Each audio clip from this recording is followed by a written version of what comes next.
Salut à toutes et à tous, bienvenue dans Top Sport, votre rendez-vous sport chaque semaine sur Alsace 20 qui se pose sur la pelouse de la Méno. Où en est le Racing des frères Keller? Marc dans les bureaux, François sur le banc. Après 2 mois de championnat et 9 matchs, le Racing qui rejouait à domicile justement ce week-end. Du football, mais pas que dans cette émission. Le détail dans le sommaire en images, en musique et en couleurs, c'est parti. Le Racing Club de Strasbourg a été malmené à la Méno par les Parisiens de l'UJA Maccabi avant de décrocher une 4e victoire cette saison. On fait le point avec le coach. Un premier match à domicile, synonyme de victoire pour les basketteurs de la SIG. La saison est lancée, on évoque les objectifs dans cette émission. Enfin, direction Célestat, c'est du handball. Les Violets y ont cru face à Dunkerque. L'un des cadors du championnat. Retour en images sur cette rencontre. Et on commence donc cette émission par la page football. Le Racing s'est donc imposé à l'arraché ce week-end 2-1 contre le Maccabi Paris lors du premier bilan sur notre antenne avec François Keller, juste après le résumé de cette rencontre.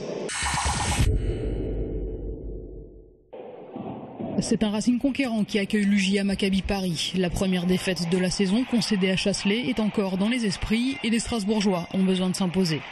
Les hommes de François Keller sont les premiers à se montrer dangereux, mais le gardien parisien veille. Contre le cours du jeu, c'est finalement Paris qui trouve en premier le chemin des filets. Moustapha Cissé fixe la défense alsacienne et sert Jérémy Dominique qui ouvre le score. Le Racing continue à attaquer sans réussite. Il faut attendre le retour des vestiaires pour voir les Bleus revenir au score. Julien Perrin sert en retrait Anthony Sicci, laissé seul à l'entrée de la surface. Sa frappe laisse sans réaction le gardien parisien qui concède l'égalisation.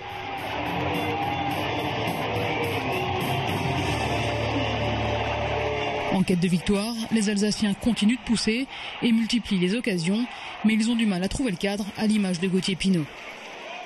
Dans les arrêts de jeu, sur ce corner, c'est finalement David Ledy qui délivre la Méno.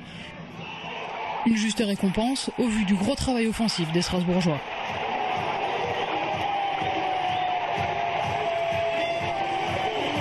En s'imposant 2-1, le Racing rééquilibre son bilan avec 4 victoires, 4 nuls et 1 défaite.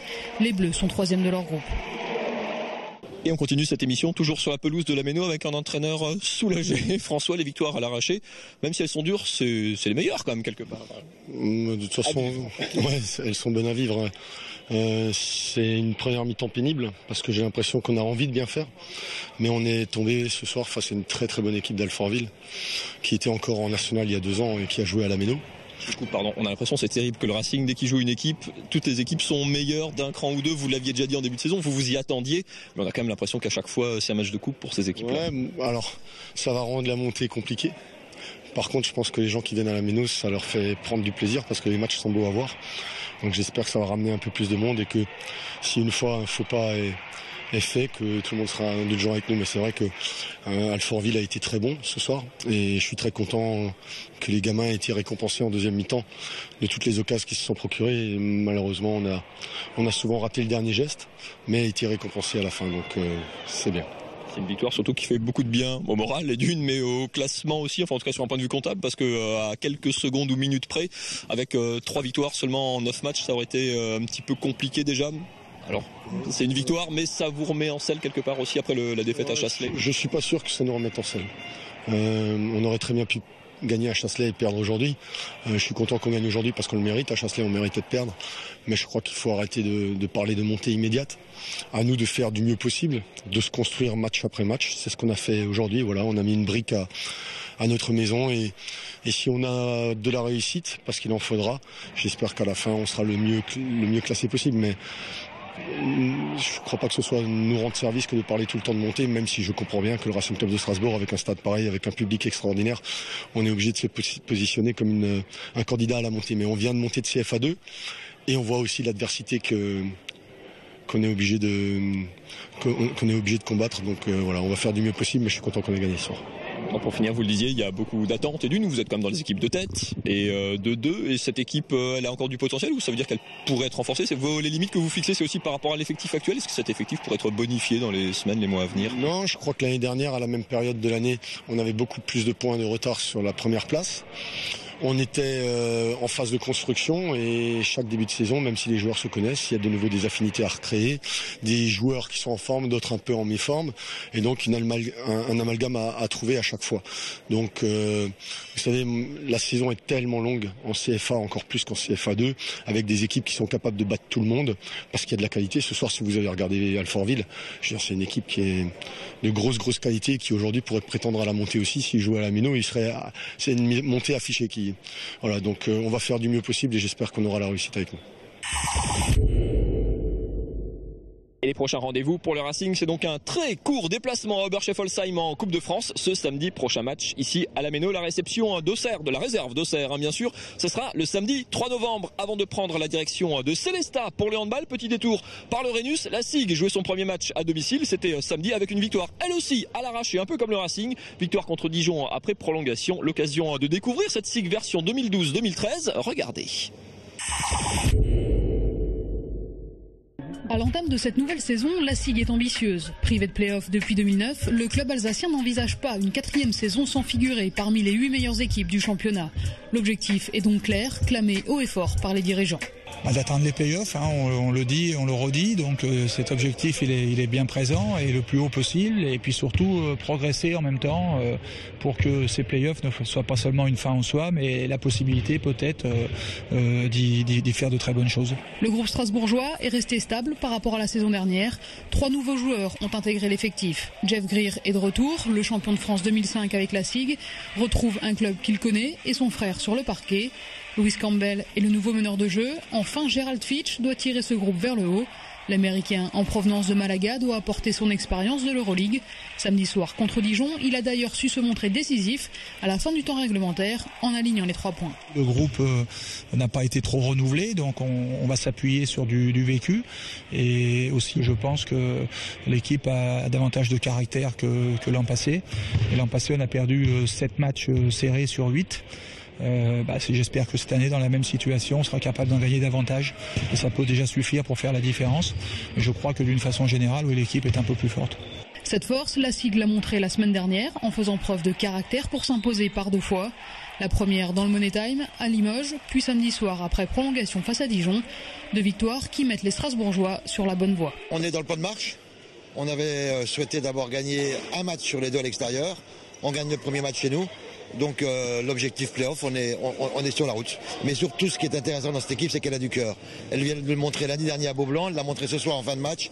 Et quand une équipe a du cœur et sait aller au combat comme elle l'a fait, je crois qu'on peut être confiant pour la suite de la saison. La suite, c'est un calendrier intéressant pour la SIG avec des matchs à sa portée. Continuer sur cette bonne dynamique est essentiel pour ne pas retomber dans les travers de ces dernières années. Et les prochains rendez-vous pour la SIG, un déplacement du côté du Havre ce samedi. Prochain match au Rhenus, la réception de Villeurbanne, ce sera le lundi 5 novembre. Nous avons donc rejoint Célestat pour la deuxième partie de cette émission. Qui dit Célestat dit évidemment handball. Les handballeurs célestadiens qui recevaient un très gros morceau du championnat Dunkerque, invaincu jusqu'à présent. On regarde le résumé de cette rencontre et on parle du début de saison des Violets. Plutôt pas mal jusqu'ici avec Jean-Luc Legal, leur entraîneur. Le ton est vite donné pour les Violets. Dunkerque n'est pas venu en Alsace pour se faire surprendre. Les nordistes prennent les commandes d'entrée et vont rapidement creuser l'écart. Leur jeu plus rapide fait la différence et en face, Célestat a du mal à trouver la mire. Peu à peu, l'écart grandit. Il va monter à 6 buts. Guillaume Joly et Sébastien Bosquet font parler leur expérience d'internationaux. Côté alsacien, on limite la casse pour arriver à la mi-temps avec 5 buts de retard, 11-16. En seconde période, les hommes de Jean-Luc Legal sonnent la révolte et en 12 minutes, le match change de physionomie. La réussite fut Dunkerque et les tireurs alsaciens font mouche. Frédéric Beauregard et Jordan François-Marie trouvent les ouvertures. Célestat revient à égalité 19 partout et tout le monde se prend à rêver à un exploit des Violets. Mais les nordistes ne sont pas candidats à la Ligue des Champions sans raison. Patiemment, ils se remettent à l'abri avec 2 buts d'avance. Célestat manque d'accrocher le nul, mais une ultime perte de balle à 2 minutes de la fin scelle la victoire de Dunkerque. 25-27, score final. Célestat est 9e et conforte son avance sur la zone rouge. Dans le même temps, Dunkerque est 2e du classement. Avec Jean-Luc Legal, donc l'entraîneur de Célestat. Jean-Luc, c'est 0 points certes, mais quand on est au contact d'une équipe comme Dunkerque jusqu'à la toute dernière minute, qu'on a quasiment une balle pour arracher le nul, on est déçu, il y a des motifs de satisfaction quand même. C'est quoi l'état d'esprit dans le vestiaire ? L'état d'esprit du vestiaire, c'est de la déception, de la frustration, un peu d'abattement. Parce que c'est vrai qu'on a donné beaucoup et qu'on n'est pas récompensé. Maintenant, si on n'est pas récompensé, il y a une loi dans le sport, c'est qu'il faut gérer bien les ballons jusqu'au bout.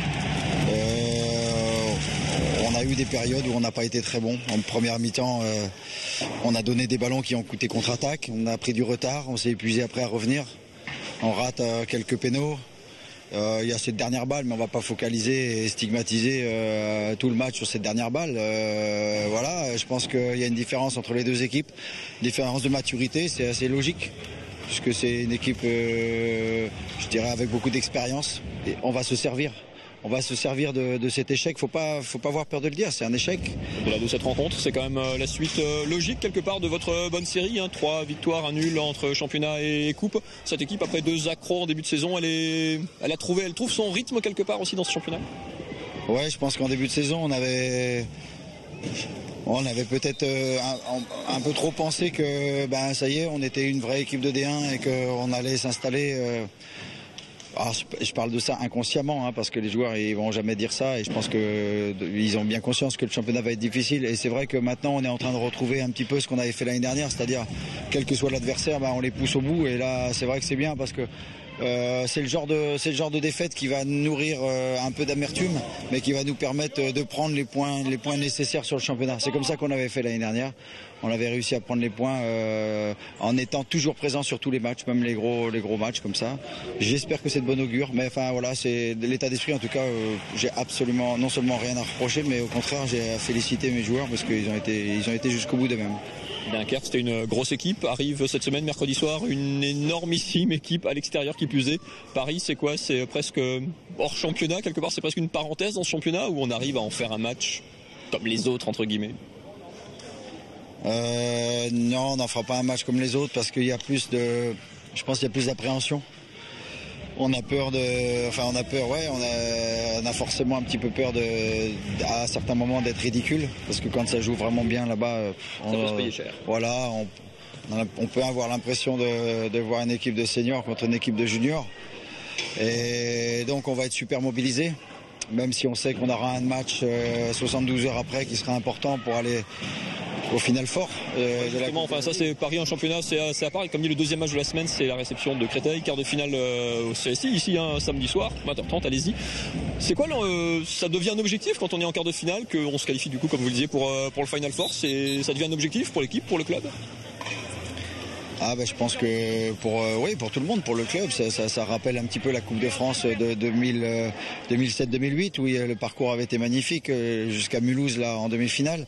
Donc voilà, c'est une occasion. Maintenant, au début, quand on a vu le tirage au sort, on s'est dit tiens, Créteil c'est bien, mais bon, le tirage au sort, on verra s'il était bon après le match, parce que voilà, ça sera un match Coupe de la Ligue, et c'est vrai qu'on va nourrir beaucoup d'espoir parce que pour une équipe comme la nôtre, de se retrouver dans un final fort comme ça, ça fait rêver, tout simplement. Et puis je pense que tout simplement, c'est au contact des meilleurs qu'on apprend. Célestat Créteil en Coupe de la Ligue, quart de finale, c'est donc ce samedi soir 20h30 ici sur le parquet de la salle célestadienne. Moi je vous retrouve bien sûr lundi prochain pour une nouvelle émission, ou alors où vous voulez et quand vous voulez sur le www.alsace20.tv pour revoir cette émission ou tous les autres programmes de votre chaîne régionale préférée. À la semaine prochaine, bye bye.